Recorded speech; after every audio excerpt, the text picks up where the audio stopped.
another question we have solved. The first step we take is always to bring out the parameters. Here, the parameters given to us in the question are mass of HCl is 4 gram, mass of sodium hydroxide is 4 gram also. We are given the atomic mass of sodium as 23. We are given the atomic mass of oxygen as 16.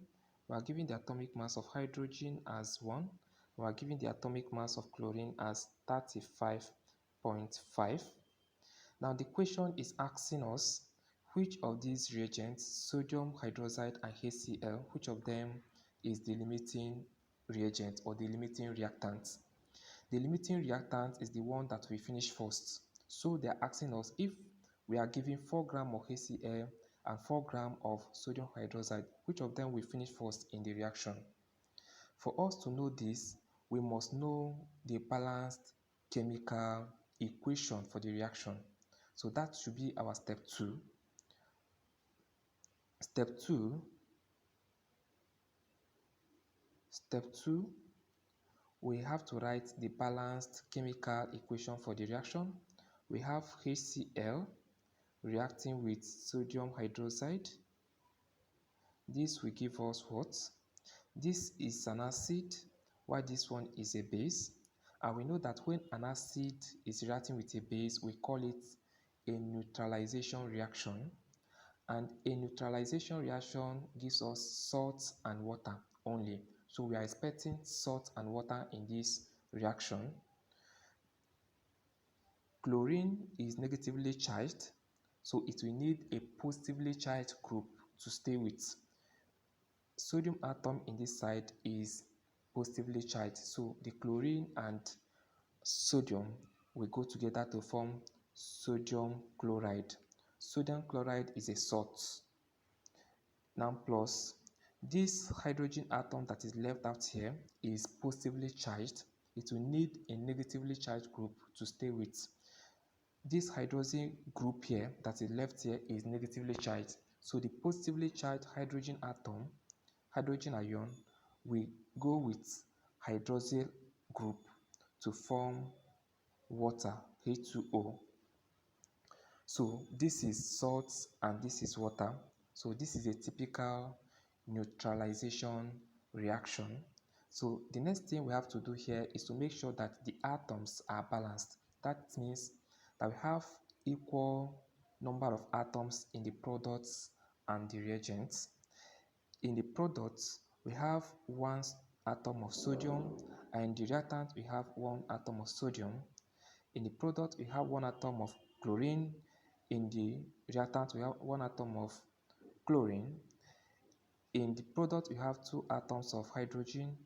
In the reactant, we have 2 atoms of hydrogen. In the product, 2 atoms of hydrogen. In the reactant, 2 atoms of hydrogen, 1, 2 here. Then in the product, we have 1 atom of oxygen, and in the reactant, we have 1 atom of oxygen.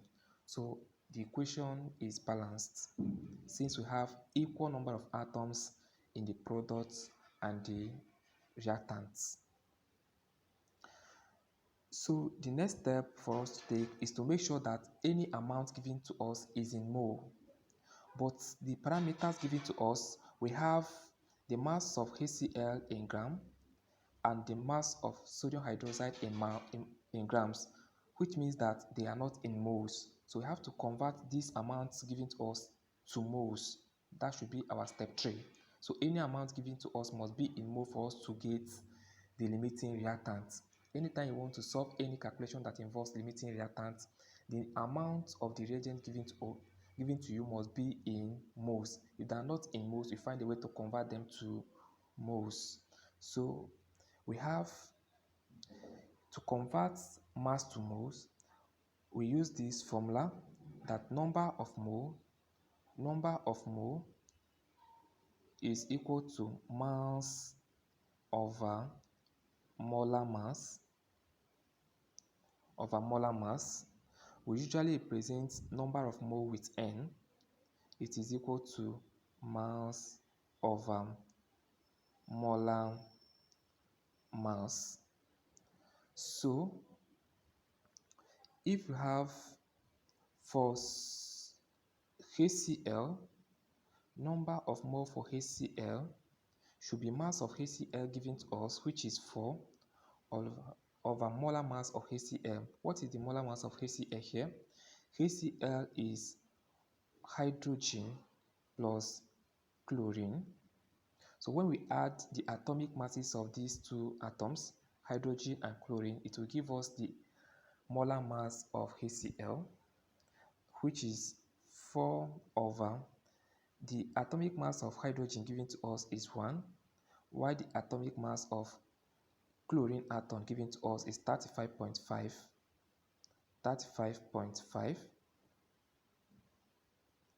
Hydrogen 1 and chlorine is 35.5.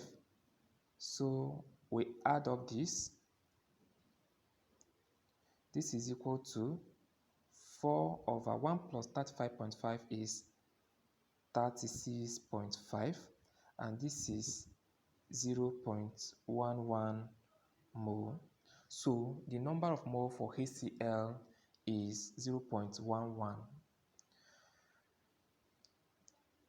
Okay, so we also determine the number of mole for sodium hydroxide.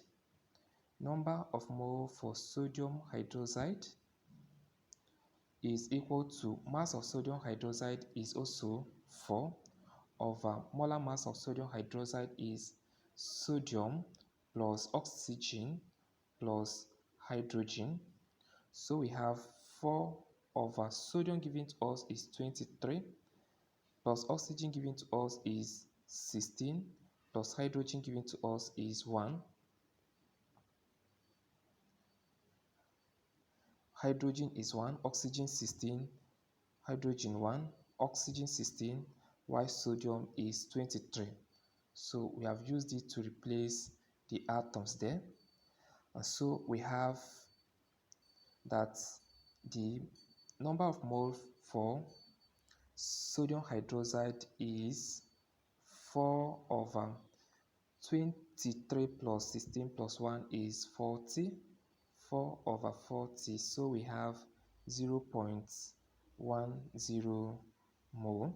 So we have now converted the grams, which is the masses of sodium hydroxide and HCl, to their number of moles. Now, having gotten the number of moles, the next thing we have to do in step 4 is to compare the mole ratios. Bring out the mole ratios and compare them. So in step 4, we have the reactants as HCl and sodium hydroxide. The ones given to us in the balanced chemical equation is 1 and 1. Let's see it. This is the balanced chemical equation. You see the coefficient of HCl here is 1. We only have 1 HCl, and then we have 1 sodium hydroxide here. These coefficients of these groups are the moles. So we have 1 mole of HCl reacting with 1 mole of sodium hydroxide. So this actually means that anytime sodium hydroxide is reacting with HCl, there will be equal amounts of two of them. So if you have 1 HCl, we'll have 1 sodium hydroxide. If you have 2 HCl, we must have 2 sodium hydroxide, their number of moles. So we go back. So this is the one in the balanced chemical equation. Now the one we calculated is for HCl we have 0.11, and for sodium hydroxide we have 0.10 mole. Now, what this means is this. Instead of us to have equal moles, this is the one in the equation, balance equation, and this is the one calculated. Now, we are supposed to have equal number of moles for sodium hydroxide and HCl, but instead we have 0.11 and 0.10, so they are not balanced, they are not the same. Now, this means that one will finish before the other. We have 0.11 and 0.10. 0.11 is more than 0.10. So it means that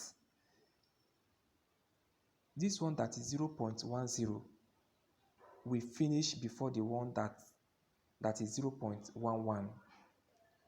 That's supposed to be 0.11 or 0.10. Two of them are supposed to be equal for them to finish at the same time.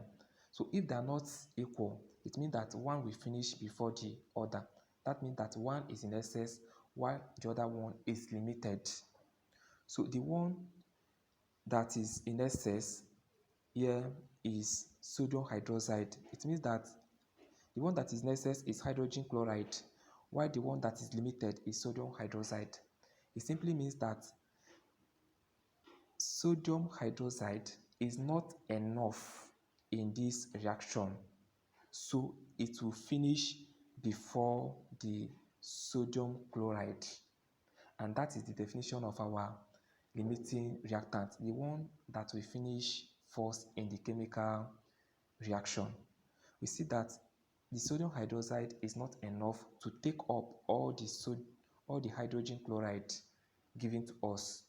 They are supposed to be equal, but they are not equal. This one is less. Sodium hydroxide is lower in amount, so it will finish before the hydrogen chloride will finish. So it is limited. So the one that is limited is called the limited reagent, the limiting reagent, while the one that will remain is said to be in excess. So hydrogen chloride is in excess, while the sodium hydroxide is the limiting reagent. So in conclusion, we have that sodium hydroxide is the limiting reagent because it is not enough to take up all the hydrogen chloride in the reaction. They are supposed to be equal because in the original equation, we have one hydrogen chloride and one sodium hydroxide. It means that each of them will always finish at the same time. The sodium hydroxide and HCl will always finish at the same time if they are equal. But if the other one is more than the other one, then they will not finish at the same time. And then the other one becomes limited, while the other one becomes the excess reagents.